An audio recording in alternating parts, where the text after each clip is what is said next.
Welcome back. The prosecutor in Adriaan Vlok's case said the trial was not driven by revenge.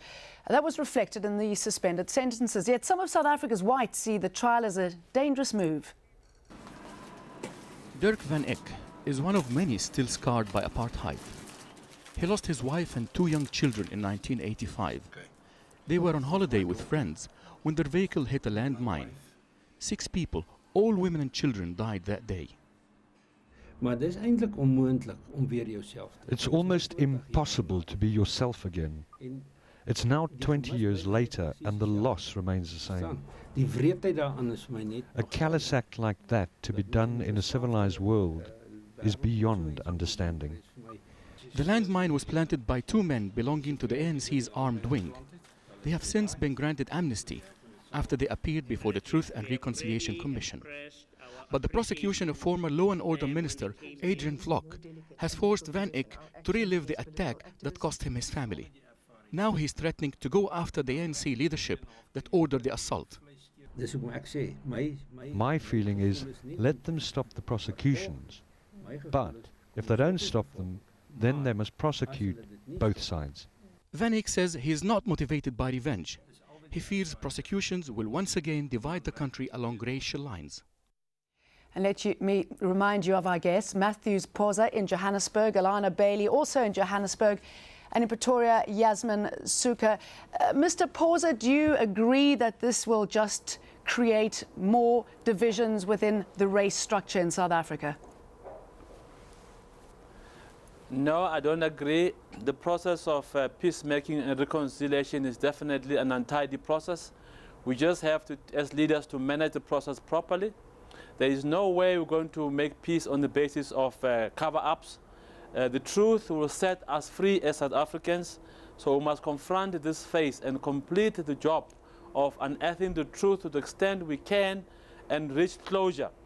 Those who say it's a witch hunt, it's persecution, will never be able to sustain and support those allegations, because there is no intention on the behalf of the ANC government to persecute anybody, but we do not want to cover up anything.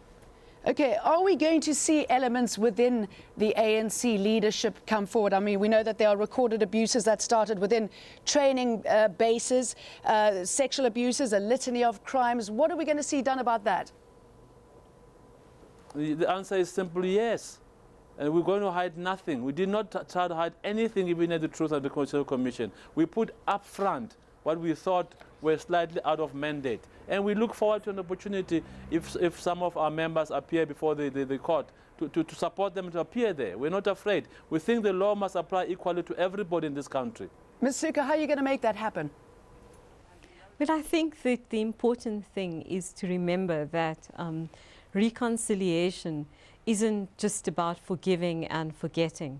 Reconciliation is about ensuring that the state works for everybody and that in fact we move towards a rule of law in which every South African can enjoy the benefits that South Africa has to offer. If one remembers, it was an absolute condition to the amnesty process that you came forward freely and voluntarily, that you made use of a golden opportunity which is not offered anywhere else in the world.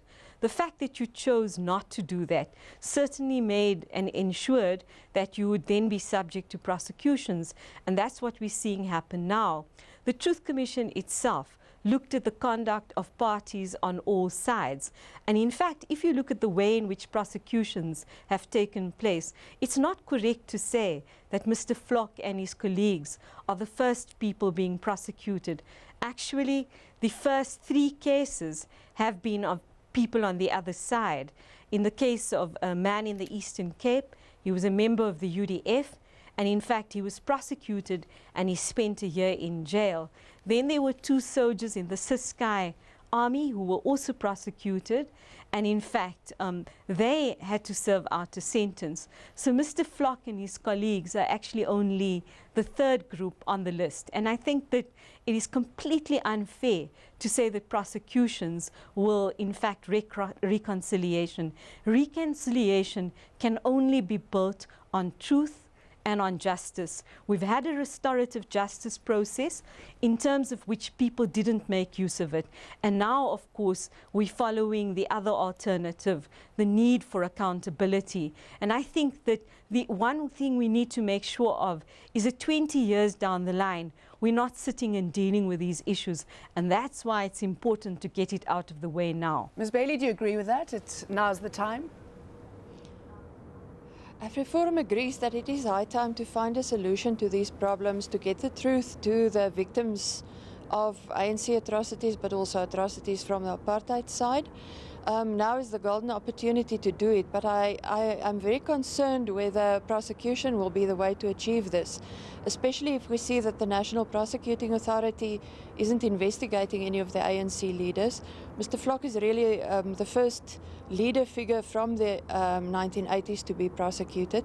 The other people referred to are foot soldiers. We feel that the leaders should accept the responsibility for what happened, and that all leaders should be subject to the same scrutiny at this stage. Mr. Pauza, do you think this will allow other leaders in Africa and in the world to look at their actions?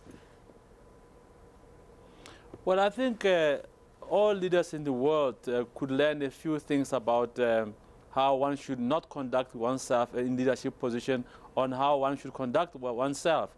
That at the end of the day, you shall be held accountable for what you do or fail to do as a leader. Ms. Suka, you've spent 3 years in Sierra Leone. I know that you've taken the TRC model with you. Do you think it is now a feasible and a working model? Well, I think the fact that it's been followed in many different countries around the world is a testament to the fact that the South African model has been a good one. I think that everywhere in the world we recognize that you have different kinds of justice, a restorative justice model in the form of a truth commission, and you have a criminal justice option in the form of trials. And that what we need to, at the end of the day, is to create a holistic package in which a country moves towards the rule of law situation. I think part of the problem in South Africa is that you've had one side, you know, you've had the leadership of the African National Congress standing up at the Truth Commission and taking full responsibility for the soldiers who committed atrocities under their leadership.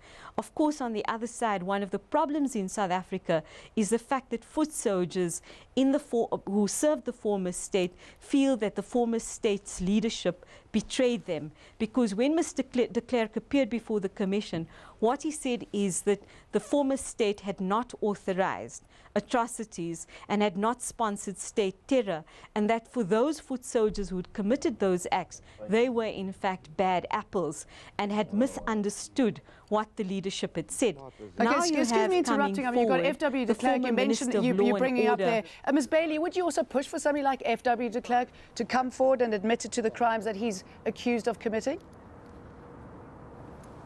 We believe that everybody should take responsibility for what they do and what they did, and we feel at this stage that it's necessary for the victims to have access to full disclosure, to know exactly why things happened to their family and how it happened. But we don't want anybody to be singled out in the process. We want it to be an equal and a fair and a transparent process. Mr. Pauza, reconciliation has a price. What do you think it should be? The price for reconciliation is the truth. We're never going to find reconciliation in any situation of conflict unless you know what happened. And we are proud of the Mandela legacy in this country. We'll guard it very jealously. We'll do nothing to disrupt that legacy of Mandela. But we were prepared to confront the uncomfortable issues confronting the nation. Ending our program there. Matthews Pauza in Johannesburg. Alana Bailey also in Johannesburg and Pretoria.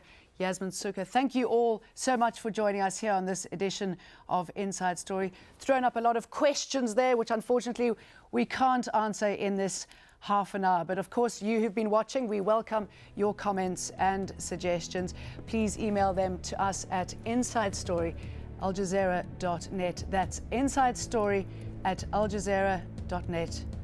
Goodbye for now, and thank you very much for watching.